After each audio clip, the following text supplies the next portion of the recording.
Hey there, and welcome back to our Lil Durk episode. But before we get into it, let's all show some love by hitting that subscribe button and giving this video a thumbs up. And hey, don't forget to drop a comment down below with your thoughts. Thanks for watching. Was a cold-blooded killer, but no one knew that Durk was a whole mafia boss who was ordering hits and flying out gang members in private planes. Footage of a murder they took part in is going viral on social media, and what has been uncovered will shock you. Von and Durk caused mayhem in the streets, and I'm about to show you how dangerous they were. Murder footage goes viral.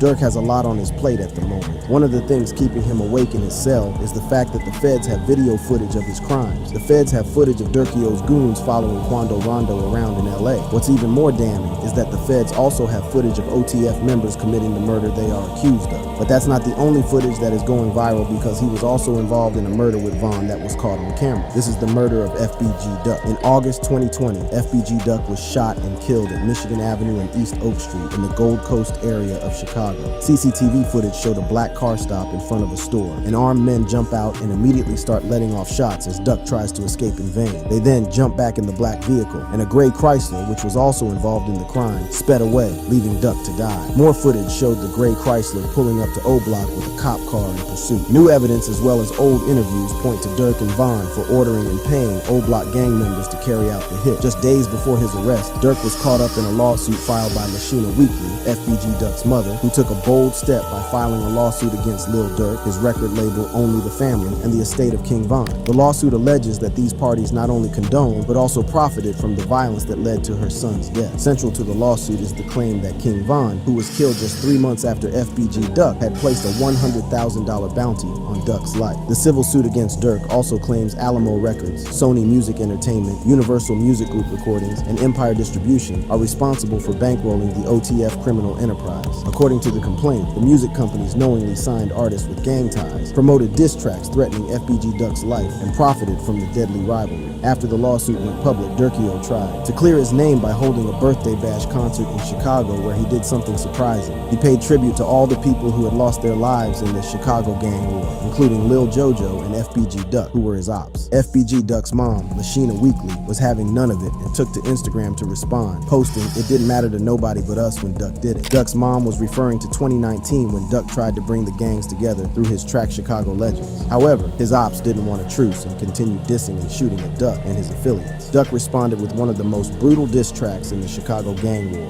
Dead Bitch, where he dissed his ops and their dead homies. In the track, Duck raps, "Made Chicago Legends. That was just about business. Said I wasn't gonna diss the dead, and okay, I did it. But T-Roy and Odie, them did it."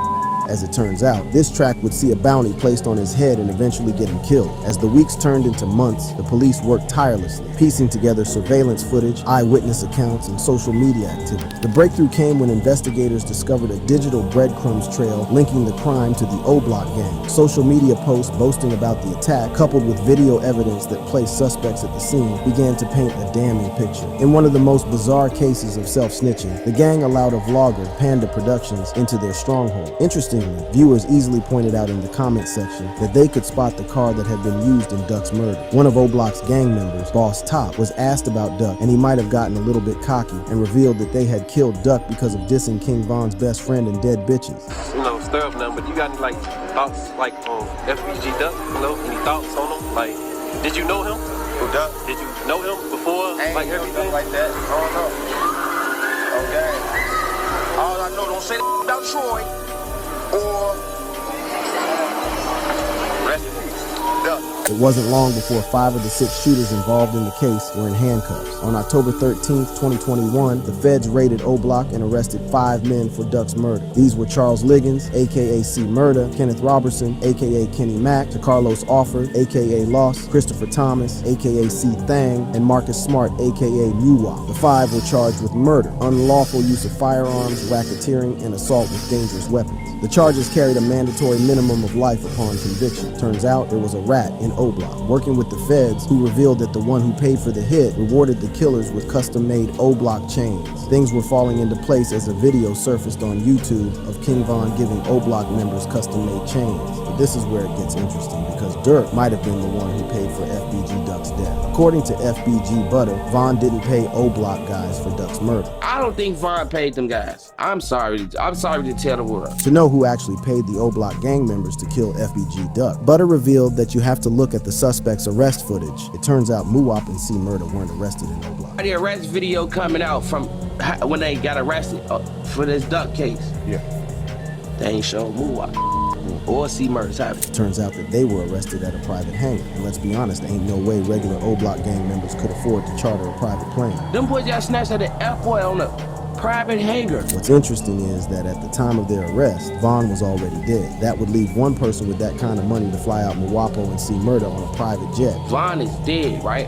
Okay, well, How the is these niggas paying for a jet? It turns out Durk could be the one who paid for Duck's murder. And just like Butter was snitching on him in a Vlad interview 7 months before his arrest, it seems there was also a rat in his camp, because the feds have him in 4K paying for Quando Rondo's murder. Lil Durk caught him 4K. Drill rappers need to start to moving different, because it be their own people that be telling on them. Now the world knows that Durk was caught in 4K because one of his homies wore a wire around him and other OTF members. Court documents talk about a dude named OTF Jam, a trusted member of the crew, who played a crucial role in the investigation. Jam, who had been released from prison in 2022 after serving 12 years for attempted murder, was identified as an informant who had been cooperating with authorities for years. His decision to wear a wire and provide information to law enforcement was one hell of a backstabbing move. According to the indictment, Jam's recordings and the information he provided were key in linking Durk to the murder for hire plot. What's crazy is that Durk considered him a brother. During Jam's 12-year incarceration for attempted murder, Durk stood by him, providing financial support and ensuring that Jam's needs were met. This included covering legal fees, purchasing a house and car, and gifting him more than $50,000 in cash. But so can you tell us how much he gave you, or you don't want to? I ain't gotta give you something else, but bro made sure he made a way for me to be straight. Well, OTF Jam's revelations to the cops started with the tragic events of November 6, 2020, after King Von was killed outside an Atlanta nightclub. The altercation began as a physical fight between Von and Quando Rondo, escalating into gunfire when a member of Rondo's entourage allegedly shot Von multiple times, resulting in his death. For Lil Durk, the death of his friend was a catalyst for further beef towards Quando. Rumors began to circulate that Durk had placed a bounty on Rondo's head. According to court documents, OTF Jam told cops that after Von's death, Durk used coded language to tell OTF members that he would pay a bounty to anyone who would take part in killing Quando Rondo. Durk's cousin, DeAndre Wilson, also told OTF members that anyone who took part in the murder would be rewarded with lucrative music opportunities with OTF. The first time Quando Rondo almost lost his life was back in 2021 in Georgia. The night before the shooting, Quando had performed at a nightclub, which was a short drive away from what would become the crime scene. After the performance, Quando and his team departed from the club and made a brief stop at a convenience store in Blackshear, Georgia. According to law enforcement sources, it was during this stop that gunfire erupted, targeting the rapper and his team. It is believed that Quando Rondo was present at the scene when the gunfire began, although he was not there when authorities arrived. One member of Rondo's entourage was injured in the attack, sustaining a gunshot wound to the hand. By August 2022, the situation reached a boiling point. According to federal court records, Lil Durk's associates allegedly learned that Quando Rondo was staying at a hotel in Los Angeles. This information was used to ambush and eliminate Quando Rondo in the heart of Los Angeles. Lil Durk's associates, DeAndre Wilson, Keith Jones, David Lindsay, and Asa Houston, arrived in Los Angeles. They had traveled from Chicago to San Diego and then driven to Los Angeles, allegedly using funds provided by Durk himself. Upon their arrival, the OTF members met with Kayon Grant, a top associate who had flown to Los Angeles on a private jet. Grant played a crucial role in facilitating the operation, securing hotel accommodations for the group, purchasing ski masks, and obtaining 2 luxury sedans to be used in the ambush. According to court records, Grant also provided Jones, Lindsay, and an unidentified man with firearms. As the day unfolded, the group allegedly began tracking Quando Rondo around Los Angeles in a Cadillac Escalade. The climax of the day's events occurred at a gas station across from the Beverly Center, a bustling area in the heart of Los Angeles. Here, Asa Houston allegedly parked his car strategically behind the station, setting the stage for the ambush. As Quando Rondo and Robinson stopped at the gas station, Jones, Lindsay, and the unidentified man reportedly exited and opened fire, unleashing a hail of bullets in an attempt to kill Quando. Tragically, his cousin Lil Pab, who was standing outside the Escalade, was struck and killed in the gunfire, while Rondo miraculously escaped unharmed. In the aftermath of the attempted ambush, the suspects regrouped at an In-N-Out hamburger stand, where they allegedly discussed payment with Keon Grant. The group then made their way back to Chicago, flying from San Diego, as authorities began piecing together the details of the brazen attack. As it turns out, Durk isn't the only rapper who's had close friends snitch on them. One of his industry besties, Young Thug, is in the middle of a RICO case that has seen many people, including his brother, one of his best friends, and his hitman, turn on him. One of the first people to turn on Thugger was one of his former closest associates that he had a falling out with, Rich Homie Quan. Leaked audio surfaced in 2023 as evidence of Quan snitching, and it wasn't looking good for Quan. In the video, he can be heard speaking to an unidentified man who many suspect is a Fed. The video was not the only thing that leaked, as the interrogation documents also found their way onto the internet. At one point in the leaked audio, Rich Homie Quan says that whoever shot up his dad's shop had something to do with the death of Big Nut, who is among the people who Thug is accused of killing. Young Thug is charged with renting a 2014 silver Infiniti sedan, which was used during the murder of Big Nut. Whoever shot my dad's shop up had something to do with Nut getting murdered, bro. I just know it, Quan said in the leaked audio. Court videos have revealed that Thug's hitman, YSL Woody, shot up Quan's dad's barbershop. Me and Threat shot up Rich Homie Quan dad's barbershop on Bankhead. Young Thug's sister, Dora Williams, also reacted to the news of Rich Homie Quan allegedly snitching. She took to her Instagram to blast the rapper for being a hypocrite. The fact I went to Rich Homie Quan concert, he said free Thug so many times, come to find out you got a whole 30-minute recording telling. Damn, she posted. Quan denied the snitching allegations and even offered $1 million to anyone who would provide concrete evidence that he told on Thug. During an Instagram live, a fan asked the rapper whether he snitched. His reaction was priceless. Did I snitch? Rich Homie Quan remarked during the Instagram live session. My name ain't in no paperwork, bruh. Suck my d. Did you suck one this morning? Get you out of body, young man. Did I snitch? But find my name in some paperwork, bro, and I'll give you $1 million. We can trade lives on God. But Quan wasn't the only one close to Thug accused of snitching. One of the most publicized confessions was by Young Thug's brother. Unfunk, whose real name is Quantavious Greer, took a plea deal, adding another twist to this already sensational story. According to local reports, Unfunk entered a negotiated guilty plea on one count of violating Georgia's RICO Act and a count of theft by reception of stolen property. The plea agreement resulted in a 12-year sentence, with 2 years being commuted to time served and the remaining 10 years on probation. Unfunk took to Instagram stories to address the rumors circulating about his plea deal. He expressed his frustration, stating, "Damn, people really think I told on my own brother," shaking my head. "Show me in my paperwork I told on anybody." Next on the list was Thug's best friend in the industry, Gunna. And just like Quan, there was video evidence.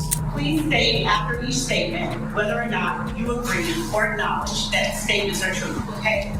Yes, ma'am. Gunna admitted that YSL was not only a music label, but a gang. He further admitted to witnessing some YSL members participate in criminal activity as a gang. YSL is a music label and a gang.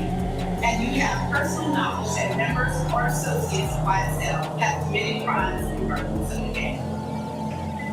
Yes, ma'am. When this video was leaked, the industry was ablaze, with people calling Gunna a rat. Gunna immediately went on the defense. His lawyers even took to Instagram to deny the rumors that Gunna had snitched. Gunna did not snitch to get out of jail, the post read. He has said nothing and has not cooperated. His plea statement cannot be used in court against any other defendant. Even Lil Durk spoke on Gunna and called him a rat. Believe that Gunna told. Man, I don't sit up and play games, man. That man told. You should have went in there and kept your mouth closed. Would you play Gunna? Would I play Gunna in the club? Yeah. No. Leaked camera footage showed the shocking moments when the YSL hitman turned on Thug. Shockingly, the rapper admitted that he did not like hanging out with the YSL boss since it always led to him being in trouble. The person he always think that I did tell me anything. He wants him. He want him as bad. So you're talking about Jeffrey? I'm already in a bad position. And this Thug, this whatever he do, I'm automatically just attached to him. The beat thing on his stupid. I don't like being around this nigga. Every time he don't call me up, come up. Despite being snitched on, Durk has always kept it a buck for his homies and has always slid for them. But sometimes, innocent lives are caught in the crosshairs. From having his brother's killers murked to ordering the death of an informant's baby mama, Durk doesn't play around. times Lil Durk slid for his homies. When Lil Durk's brother D Thang was murked on a Sunday morning outside a strip club in South Suburban Harvey on June 7, 2021, there's no doubt that he was going to go after his ops. There was rumor that a dude named Stefan Mack was responsible for D Thang's death. So, Lil Durk put a bounty on his head. And on January 7, 2022, Mack was gunned down at the Youth Peace Center of Roseland, located at 420 West 111th Street in Chicago. Soon, two men, Anthony Montgomery Wilson and Preston Powell, were indicted with murder for hire. According to court documents, Montgomery Wilson and Powell, along with other unidentified accomplices, allegedly conspired to execute Mack in exchange for money. On that day, as Mack exited the Youth Peace Center, gunmen emerged from a vehicle and opened fire, leaving him fatally wounded. A security guard was also injured in the attack but survived. Montgomery Wilson and Powell were charged with conspiracy to use an interstate facility in the commission of a murder for hire. Additionally, Montgomery Wilson faced an individual murder for hire count and a gun charge. Evidence presented by the prosecution includes photos from the U.S. Attorney's Office allegedly showing him pursuing the victim with a firearm. Meanwhile, Preston Powell remains a fugitive, with law enforcement agencies actively seeking his arrest. And while Powell is on the run, it seems like one other person that Durk paid to murk a victim was also caught. As it turns out, Durk had found out that OTF Jam had been wearing a wire around him and OTF members. Having betrayed not just Durk, but the whole gang, it was up to Durk to get revenge. However, they couldn't murk someone working with the feds, so they went after his family. And that's how OTF Jam's baby mother, Octavia Redmond, was murdered on the 19th of July, 2024. She worked as a postal worker in the West Pullman neighborhood of Chicago. That day at approximately noon, Octavia was in front of a Chicago home preparing to deliver mail when a stolen SUV pulled up nearby. The suspect, a 15-year-old boy, exited the SUV, approached Octavia, and shot her multiple times at close range, leaving her critically injured on the ground. The suspect, meanwhile, fled the scene in the stolen SUV. The 48-year-old woman was taken to Christ Hospital in critical condition, where she was later pronounced dead at the hospital. In the immediate aftermath of the shooting, the Chicago Police Department launched an intensive investigation to track down the suspect. The U.S. Postal Inspection Service also became involved, offering a substantial reward for information leading to the arrest and conviction of those responsible. They took to their X account, where they announced $250,000 prize for information leading to the arrest and conviction of the suspect responsible for the homicide. As the investigation unfolded, authorities utilized footage from police and private cameras to trace the suspect's movements before and after the shooting. The stolen SUV was identified, and an anonymous tip provided crucial information that helped identify the suspect. Finally, the suspect was located in Cedar Rapids, Iowa, and arrested on a murder warrant. But getting revenge for his crew isn't the only time he slid for his homies, because he is also suspected of ordering the death of FBG Cash for disrespecting Von's mural. When King Von was killed, Cash decided to take a photo next to the mural showing his middle finger. However, instead of having kind words for the deceased rapper, he captioned the post saying, "Whole world witnessed your man Sniper get his splat." This stunt did not go down well with Von's guys, and especially with Von's best friend, Lil Durk. Lil Durk decided to stick up for Von by warning Cash in his song Computer Murderers, where he raps, "Sneaking pics by Von mural like Lil Bro won't come out and spin." Cash even started trolling his ops in interviews. In one interview, he was asked about his infamous stunt at King Von's mural. He responded by saying that Lil Durk had told him to do it. Then I think at some point you take the picture in front of O-Block, in front of the King Von mural. So what was going on with all that? Durk told me to do that. Durk told you to do that? Yeah. It was only a matter of time before his ops would catch up with him, and a warning from Durk on social media gave a clue as to what would happen next. Lil Durk had taken to Instagram to warn him, "Don't diss Thang if you be lingering and chasing won't end well. That's March," the Instagram story read. And according to some of his friends, he was set up by a female. And his dad, like 5 o'clock that morning, loose as hell, trying to ride around with in a rack. Come on, bro, ain't no doing that, cuz. You know better, like, these set you up. On the 9th of June, 2022, Cash was picked up by a female friend and headed for a nightclub. After the club, the rapper took her to a friend's house to sleep with her. At around 5 in the morning, Cash drove the car home with the girl in the back seat. According to her, she was tired and wanted to sleep. A few minutes later, Cash stopped at the stop sign on the 1600 block of West 81st when a car cut them off. Because we're 3 going to men keep you jumped out. updated with more cool news. Thanks.